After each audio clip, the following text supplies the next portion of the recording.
used to call me Crazy Joe. Well, now they can call me Batman. Good morning. Welcome back to Crazy Joe's Concession Stand. I'm Crazy Joe.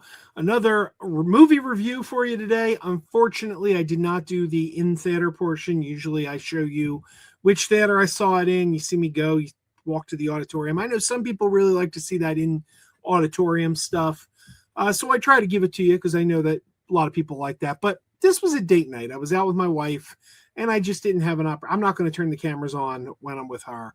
Sometimes I'll wait till we're seated, then I'll sneak out and do that stuff. But no, we just had a date night tonight. I didn't do any of that. But I'm going to give you my review of the movie Fackham Hall. Fackham Hall is a brand new spoof movie, like in the vein of like, you know, back in the day we used to get things like Not Another Teen Movie and Scary Movie, and some of them were good and some of them were not so good. It kind of was all over the map.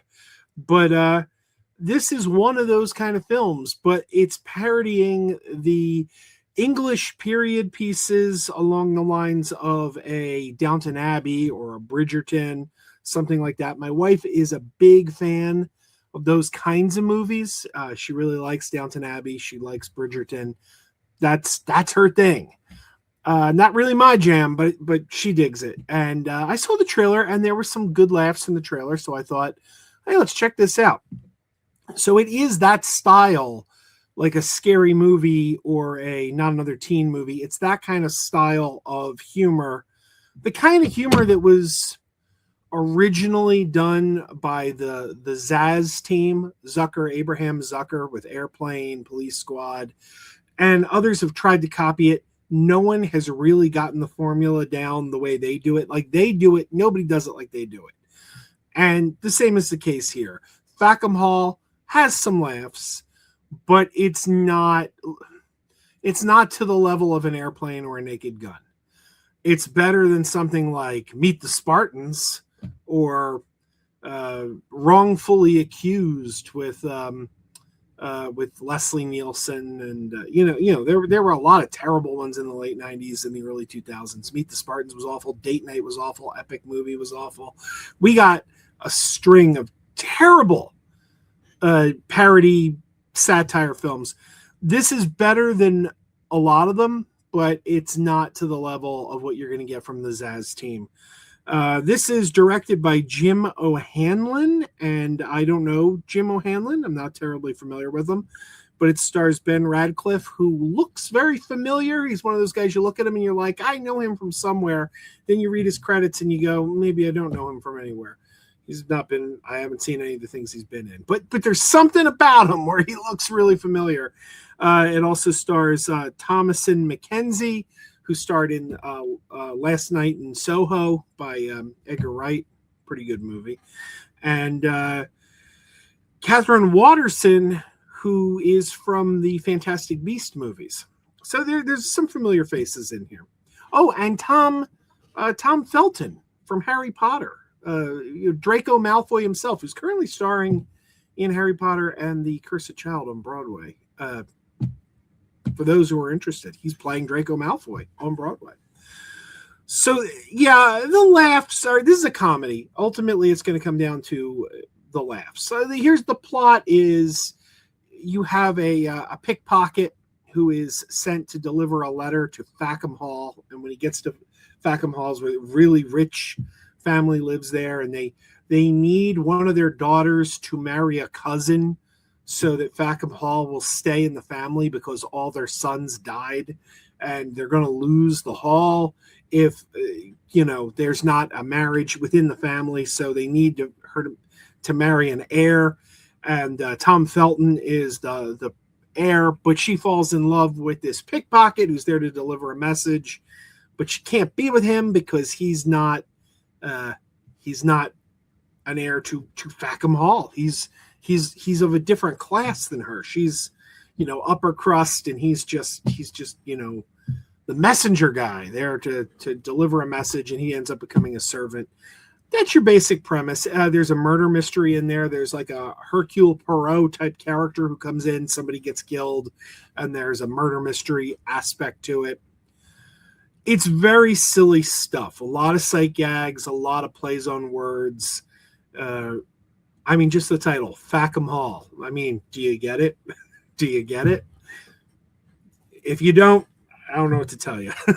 But that's the kind of humor you're in for. Some of it's pretty funny.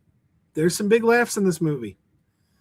Then there's some lulls where it's like, okay, that's a little predictable. I saw that joke coming a mile away. Again, nobody does this like the Zaz team, and this is not the Zaz team. In fact, Jim O'Hanlon, I looked him up on Wikipedia, and his name is not clickable on Wikipedia, so I can't see what else he's done. I'd have to go to his IMDb, but that's all right. Ultimately, I'm going to say I mildly recommend this film. There are some laughs here. It's not great, but there are some laughs here. There's some big laughs. They're sporadic. But if you're, especially my wife, I think appreciated it more than me because she is a fan of that style of movie, those English period pieces. If you're into those English period pieces, you may really dig this. I would say, I always want to champion seeing comedies in theaters. I think comedies deserve to be seen in theaters because there's nothing like a room full of people laughing together. Unfortunately, this had a very small attendance. There was only a few people in the theater, so it wasn't a room full of people laughing together. It was a sporadic group of people laughing together. So you don't really get the effect of like back in the day when you went and saw something like There's Something About Mary or The 40-Year-Old Virgin in a packed auditorium and everyone was laughing. But I do always like to champion people going out to the theater to see comedies. So I would give this a mild recommend. If you're interested, yeah, go check it out. You'll get some laughs. I don't know that it's a must-see, but it's good to see comedies out, right? So I don't know. I'm going to give this a very mild recommend. I would give this 2.5 stars. It's not high praise, but there are a few laughs. It's not. You're not going to walk out just shaking your head like, why did I waste my time with that? I don't think. I think you'll have enough laughs that it justifies your going. But it's certainly not the funniest movie you're going to see this year. Just off the top of my head, Friendship with Tim Robinson and Good Fortune with Keanu Reeves. Those are probably the two funniest films I've seen this year. And the remake or reboot, whatever you want to call it, of The Naked Gun was better than this. But it's fairly funny. All right, everyone. Thanks for watching. Fackham Hall. It's out now. If you're interested, go check it out. All right, everyone. Keep wearing those pajamas. Keep wearing those pajamas with the plastic feet. Keep wearing those pajamas. Tell everyone you meet. Keep wearing those pajamas with the back door flap. Keep wearing those pajamas. Don't open it, it's a trap. Oh, it's a trap. Some people call them PJs, some people call them jammies. They can come embroidered with big money and no whammies. They can have 100 tiny commander pajamas, but no matter how they look, just keep on wearing those pajamas. Keep on wearing those pajamas. Keep wearing those pajamas. I know we're having fun. Keep wearing those pajamas. And now the song is done.